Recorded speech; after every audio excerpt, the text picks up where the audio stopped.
Bem-vindos, ouvintes, a mais um mergulho profundo aqui no The Deep Dive. Hoje a gente vai explorar um tema que fascina a humanidade desde sempre: a consciência. É verdade. Como essa coisa que a gente chama de eu surge dentro da gente. Uma grande questão. Que papel as emoções, por exemplo, desempenham nessa história toda? Preparem-se, porque a nossa aventura de hoje vai nos levar para desvendar os mistérios da mente com a ajuda de um guia extraordinário, o neurocientista Antônio Damasio e a sua obra O Mistério da Consciência. Ah, Damasio, o mestre em desvendar a complexidade do cérebro humano. Sem dúvida. E com uma habilidade incrível de explicar tudo isso de forma clara e cativante. É verdade. E para começarmos essa imersão, eu já quero te propor um desafio. Pode mandar. Imagina que você se depara com alguém aparentemente acordado, Certo. olhos abertos, mas completamente alheio ao ambiente, incapaz de reagir ou interagir. Como explicar essa desconexão entre corpo e mente? Parece até um daqueles filmes de ficção científica, né? Pois é. Essa situação, por mais estranha que pareça, nos leva direto ao cerne do que Damasio chama de consciência central. É o nível mais básico de consciência, aquele que nos conecta ao momento presente, ao aqui e agora. Mas como você bem colocou, essa conexão pode ser interrompida mesmo quando a pessoa parece estar desperta. E aí a coisa fica realmente interessante. E é aí que entra aquela metáfora genial que Damasio usa no livro, comparando o nosso comportamento externo a uma orquestra em plena sinfonia. Enquanto os processos mentais internos seriam a partitura que rege essa sinfonia. Essa analogia me fascinou. Você pode nos guiar por ela. Claro. Imagine a orquestra tocando uma música complexa com diferentes instrumentos, melodias e ritmos. Os músicos, os instrumentos, o som que ouvimos. Tudo isso representa o comportamento, aquilo que podemos observar de fora. Mas por trás dessa execução impecável, existe uma partitura detalhada que guia cada nota, cada pausa, cada entrada dos instrumentos. Essa partitura é como o mapa da música, a estrutura que dá sentido a tudo. Para Damasio, a nossa mente funciona de maneira similar. Temos uma partitura interna, um fluxo constante de imagens, sensações e emoções que direcionam nossas ações, mesmo que a gente não esteja totalmente consciente disso o tempo todo.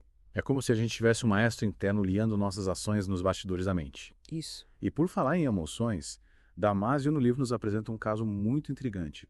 O caso de David, um paciente com amnésia profunda, que mesmo sem conseguir formar novas memórias, ainda demonstrava respostas emocionais. É de arrepiar. Como explicar esse fenômeno? O caso de David é fundamental para entendermos como as emoções operam num nível que vai além da nossa consciência. Ele não se lembrava de fatos recentes de pessoas que conhecia depois do início da amnésia, mas veja só. Ele ainda reagia emocionalmente a pessoas que conhecera antes. Demonstrava alegria ao encontrar um rosto familiar e desconforto na presença de alguém associado a experiências negativas do passado. Ou seja, as emoções dele estavam de alguma forma gravadas em outro lugar, É. fora do alcance da memória consciente.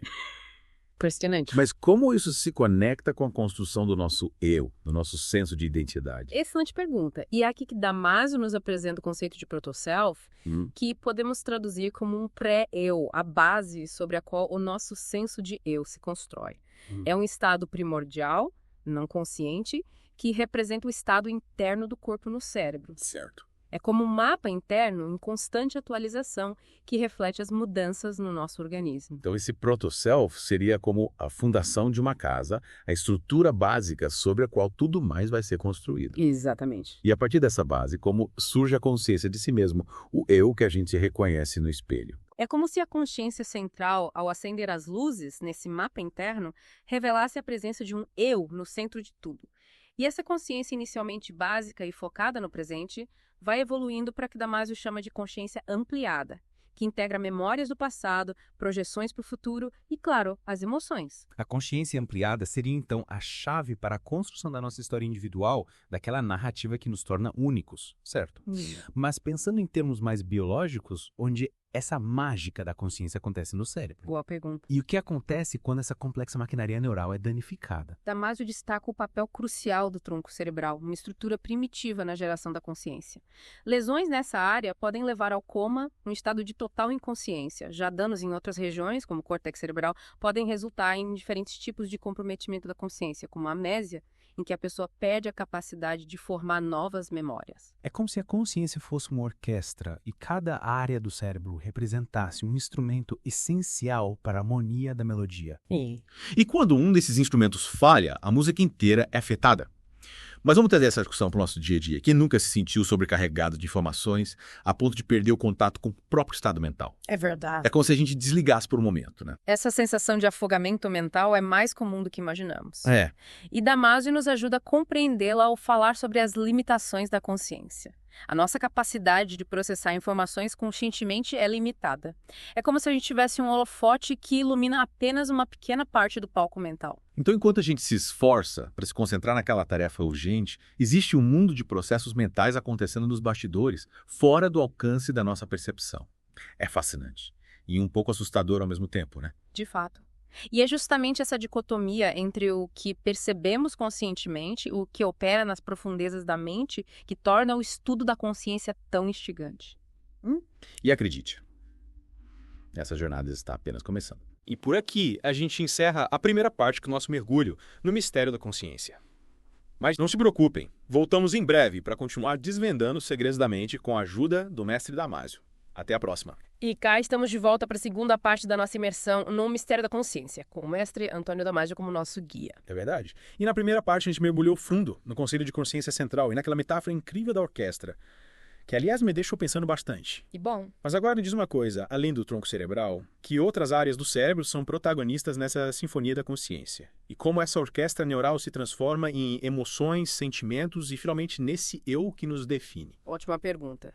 Damasio nos revela um mapa fascinante dessa rede neural, destacando a importância de certas estruturas, como o tálamo, por exemplo, que atua como um maestro integrando as informações sensoriais que chegam ao cérebro e distribuindo elas para as áreas corticais. E temos também o córtex cingulado, que desempenha um papel crucial na experiência das emoções e da autoconsciência. Mas, para realmente entendermos como as emoções se transformam em sentimentos conscientes, a gente precisa desvendar o que Damasio chama de corpo vivido, um conceito que, confesso, me deixou intrigado desde a primeira vez que eu li.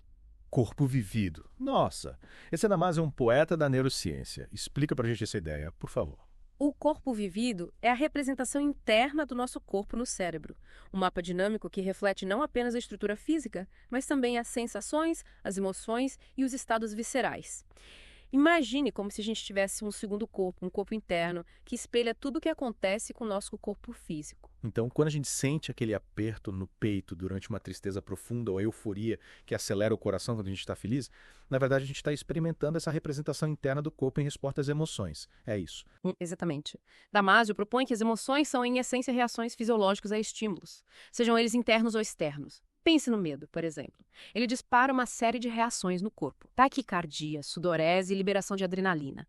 Todas essas mudanças fisiológicas são mapeadas no cérebro, criando uma representação interna dessa experiência. Certo. E essa representação, por sua vez, dá origem ao sentimento consciente do medo. Ou seja, a gente sente as emoções através do corpo. Uau! É como se o corpo fosse o palco onde as emoções se apresentam e o cérebro, a plateia que assiste, interpreta o espetáculo. Mas como essa representação do corpo, esse corpo vivido, evolui para a percepção de um eu individual? Como surge o protagonista da nossa história? É aí que a consciência central entra em cena como um holofote que ilumina o palco.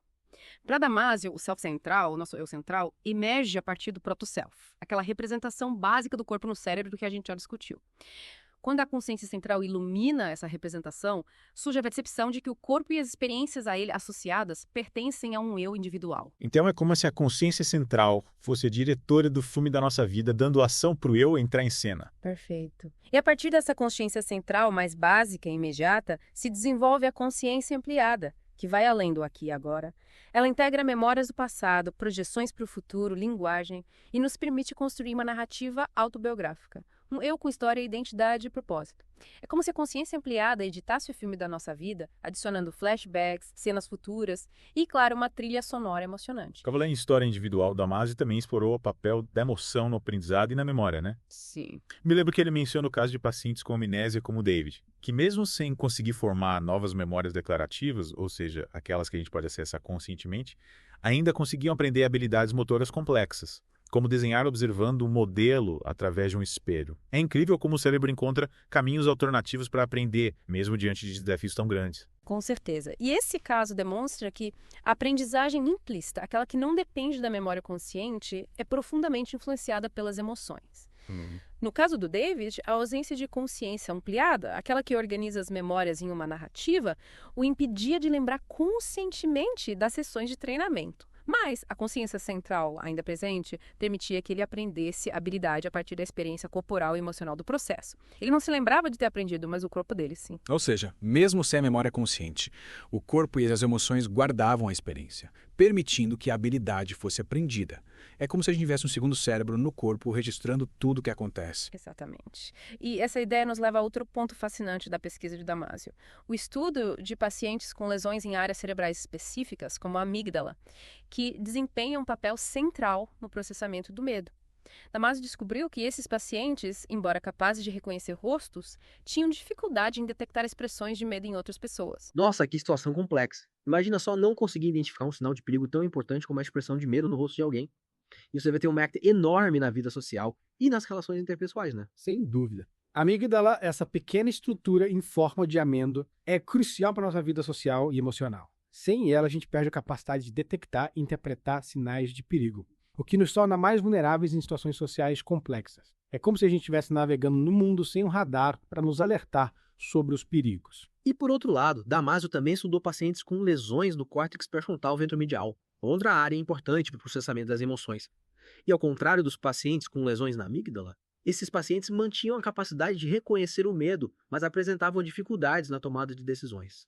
É como se cada área do cérebro tivesse um papel específico na complexa orquestra das emoções. Exatamente. E essa descoberta é fundamental para a gente entender a importância da integração entre razão e emoção na tomada de decisões. Os pacientes com lesões no córtex pré-frontal ventromedial perdiam a capacidade de integrar as emoções na hora de fazer escolhas, o que resultava em decisões impulsivas e desvantajosas. Damasio argumenta que a razão e a emoção não são entidades separadas, mas sim parceiras inseparáveis. Então, para a gente tomar boas decisões, a gente precisa dessa parceria entre a razão e a emoção, uma orquestra mental afinada, onde cada instrumento contribui para a harmonia da melodia final. Perfeitamente. E essa harmonia entre razão e emoção nos leva à última parte da nossa imersão, onde a gente vai explorar as limitações da consciência e os desafios de viver num mundo cada vez mais complexo e demandante. Até já! E chegamos à parte final da nossa imersão no mistério da consciência, com a mente ainda fervilhando de ideias. Nas partes anteriores, a gente explora os fundamentos da consciência, as emoções, o corpo vivido e a complexa interação entre diferentes áreas do cérebro. Mas agora é hora da gente encarar um fato intrigante. A consciência tem seus limites. É verdade. E Damasio nos conduz por essa fascinante descoberta de forma brilhante. Ele compara a mente consciente a um palco iluminado por um holofote onde apenas uma pequena parte da cena é revelada, enquanto o restante permanece nas sombras. A nossa capacidade de processar informações conscientemente é limitada. A gente só consegue focar numa quantidade restrita de informações por vez. É como se a nossa atenção fosse um holofote, iluminando apenas uma parte da imensa paisagem mental. E o que acontece com tudo aquilo que fica fora desse foco? Será que simplesmente desaparece?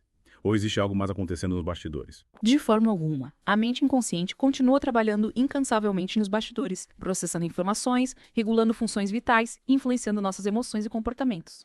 Damasio argumenta que essa divisão de trabalho é essencial para a nossa sobrevivência. Imagina se a gente tivesse que estar consciente de cada batimento cardíaco, cada respiração, cada movimento muscular. Seria uma sobrecarga mental insuportável. É verdade, seria como tentar dirigir um carro estando consciente de cada engrenagem, cada faísca da ignição, cada gota de combustível sendo queimada no motor.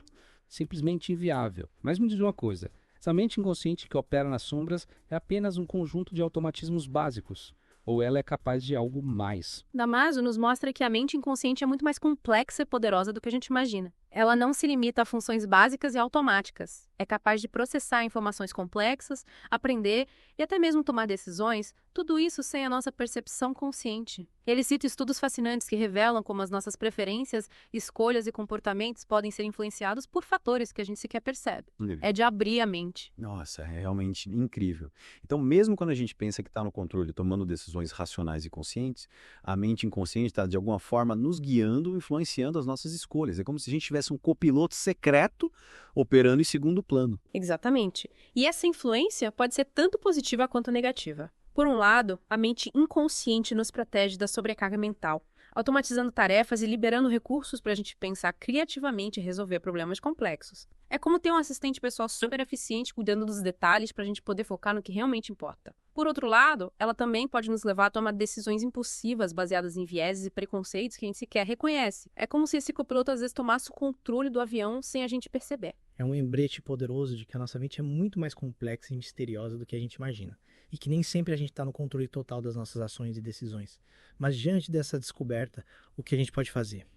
como a gente pode lidar com essa inconsciência e tomar decisões mais conscientes, mais autênticas. Damasio nos convida a cultivar a autoconsciência, a prestar atenção nos nossos pensamentos, sentimentos e comportamentos. Ele nos incentiva a questionar as motivações por trás das nossas ações, a investigar os porquês das nossas escolhas. E também destaca a importância da educação e da cultura no desenvolvimento da consciência moral e na construção de uma sociedade mais justa e ética. Ou seja, a consciência é um processo em constante desenvolvimento. Uma jornada de autodescoberta que exige atenção, questionamento e um olhar crítico sobre nós mesmos e sobre o mundo ao nosso redor. E nesse mundo cada vez mais complexo e desafiador, qual o papel da consciência? Como a gente pode usar essa ferramenta poderosa para navegar pelos mares turbulentos da contemporaneidade? Damasio acredita que a consciência é a chave para a gente lidar com os desafios do século XXI. No mundo saturado de informações, a gente precisa da consciência para filtrar o que é relevante, para tomar decisões sábias e para construir um futuro sustentável. A consciência nos permite refletir sobre os nossos valores, questionar as nossas crenças e agir de forma ética e responsável. Que mensagem inspiradora. A consciência como bússola, como farol, como ferramenta para a gente construir um futuro mais consciente, mais justo e mais humano. E assim chegamos ao fim da nossa imersão no mistério da consciência, guiados pela mente brilhante de Antônio Damasio. É isso aí. Damasio nos presenteia com uma mensagem poderosa. A consciência é um presente e uma responsabilidade. Cabe a cada um de nós usá-la da melhor forma possível para construir um futuro mais consciente, mais justo e mais humano. Que essa jornada pelo mundo da consciência inspire você, nosso ouvinte, a explorar os mistérios da sua própria mente, a usar o poder da consciência para transformar a sua vida e o mundo ao seu redor. Até a próxima e continue mergulhando